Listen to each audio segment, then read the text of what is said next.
Oke, baik. Selamat malam. Terima kasih atas waktunya. Jadi, pada kali ini saya akan menjelaskan materi dari Digital Ops. Digital Ops ini merupakan bagian dari Gartner Hype Cycle for Emerging Technology tahun 2019. Sebelum saya menjelaskan materi dari Digital Ops ini, izinkan saya untuk memperkenalkan diri terlebih dahulu. Jadi, nama saya adalah Kurniawan Eka Nugraha dengan NIM 2215101016. Nah, untuk yang pertama ini saya akan menjelaskan definisi dari Digital Ops. Digital Ops memungkinkan pengembangan dan adaptasi yang cepat dan dinamis, real time, produk dan aplikasi bisnis yang scalable. Itu semua memfasilitasi munculnya bisnis digital platform teknologi. Ini adalah evolusi dari aspek otomatisasi BPM yang menggabungkan keputusan manajemen dan pemrosesan acara dengan metodologi tangkas untuk pengiriman bisnis yang berkelanjutan, perbaikan dalam aplikasi agar memberikan langkah perubahan terhadap peningkatan kelincahan bisnis.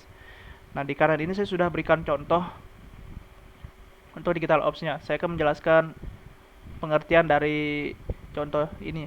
Jadi yang di tengah ini adalah Digital Ops Toolbox atau pusatnya, dan yang terakhir yang maksudnya yang di samping ini adalah pecahan atau bagian dari Digital Ops itu sendiri. Yang pertama itu adalah proses discovery atau mining, yang kedua RPA, yang ketiga iPaaS, yang keempat IBPMS, yang kelima low code, yang keenam business rule engine, yang ketujuh doc MGMT atau doc ingestion, yang ke-8 AI atau ML, dan yang ke-9 ada chatbots atau conversational AI. Lanjut ke materi yang kedua yaitu position and adoption speed justification. Digital Ops mewakili pusat bisnis dari platform teknologi bisnis digital, sistem koordinasi, pengaturan, dan sumber daya lainnya yang mungkin berada di luar firewall perusahaan. Itu semua mendasari orchestration dan koordinasi. Lingkungan Digital Ops menggabungkan mekanisme untuk pemodelan proses, penginderaan atau analisis, contohnya proses penambangan, deteksi peristiwa, dan metrik kinerja, serta respons, contohnya model keputusan operasional waktu nyata, dan pengoptimalan dinamis, contohnya menerapkan kecerdasan buatan dan pembelajaran mesin. Beberapa vendor memiliki beberapa bagian dari fungsionalitas yang dibutuhkan. Contohnya adalah, yang pertama adalah sebagian besar vendor IBPMS memiliki kesempatan, tetapi mereka belum menggunakan mekanisme yang digunakan oleh peristiwa yang diperlukan untuk skala. Yang kedua, vendor BPA telah mulai mengembangkan cara inovatif untuk memvisualisasikan model operasi, menghubungkannya dan dengan pelaporan kinerja dan kecerdasan berkelanjutan. Yang ketiga, APIS, layanan multigrain, dan pendekatan RPA telah mengatasi sebagian besar tantangan integris. Yang keempat, proses penambangan dan algoritma pembelajaran mesin hanya memiliki peran peripheral saat ini. Digital Ops masih merupakan pasar yang baru lahir dengan hanya organisasi terkemuka dan inovatif yang mengakui peluang yang ditawarkannya untuk memungkinkan mereka menskalakan operasi bisnis mereka. Seperti DevOps, Digital Ops bukan sebuah sistem untuk membeli. Lingkungan Digital Ops diimplementasikan oleh bisnis dan kerja TI bersama-sama untuk mendorong kelincahan dan perubahan bisnis berkelanjutan melalui konfigurasi dan rekombinasi model daripada pengembangan kode. Yang ketiga, materi yang selanjutnya adalah yang ketiga, yaitu user advice atau saran dari pengguna. AI dan pemimpin inovasi teknologi itu harus yang pertama adalah menjual manfaat dengan menggunakan model dan teknologi yang berpusat pada bisnis dalam pendekatan berlapis, contohnya bisnis, TI, ataupun pihak ketiga, untuk mendorong transformasi digital dalam operasi ke tim eksekutif mereka. Dengan pemahaman yang lebih luas tentang manfaat ini, itu akan menjadi lebih mudah untuk mengembangkan bisnis penawaran produk yang memanfaatkan otomatisasi.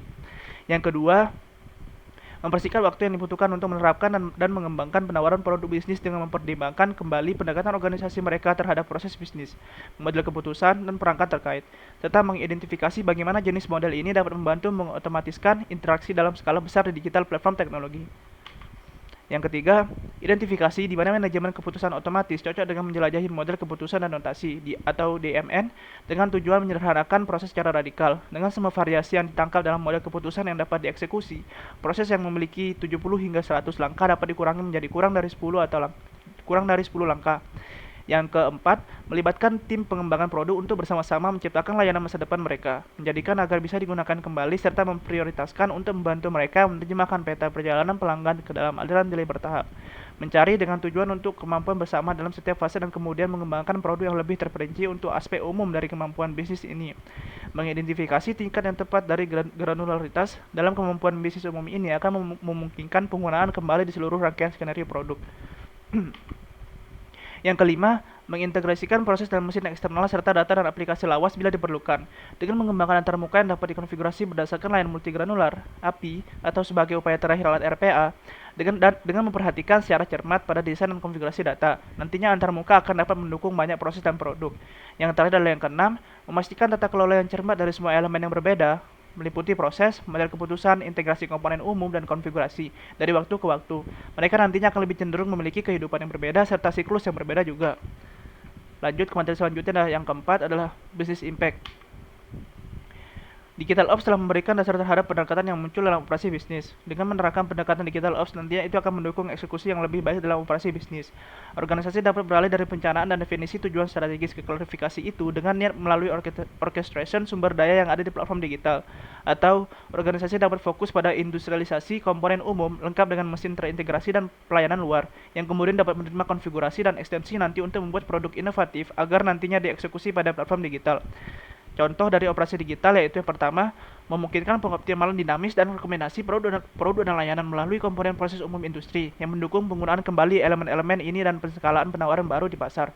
Yang kedua, mengkoordinasikan dan menyeimbangkan harapan pelanggan dan tujuan maupun sasaran perusahaan di dalam masing-masing penawaran produk sambil mendorong penyelarasan operasi bisnis. Yang ketiga, memperbaiki keuntungan penggerak pertama dari pengganggu digital dengan mengaktifkan pengikut cepat atau fast follower dari strategi bisnis, memungkinkan operasi mode 1 dan mode 2 untuk hidup berdampingan dan saling bersilangan. Lanjut ke materi yang terakhir yaitu adalah benefit rating, market penetration, maturity, dan sample vendors. Jadi untuk benefit rating contohnya itu adalah transformasional, dari market penetration contohnya adalah kurang dari 1% dari target audience, maturity contohnya adalah embryonic, dan yang terakhir adalah sample vendors contohnya ada 4. Yang pertama adalah Appian, yang kedua Bizagi, yang ketiga Mood International, dan yang keempat adalah Pegasystem. Baik, itu saja materi yang bisa saya jelaskan. Terima kasih.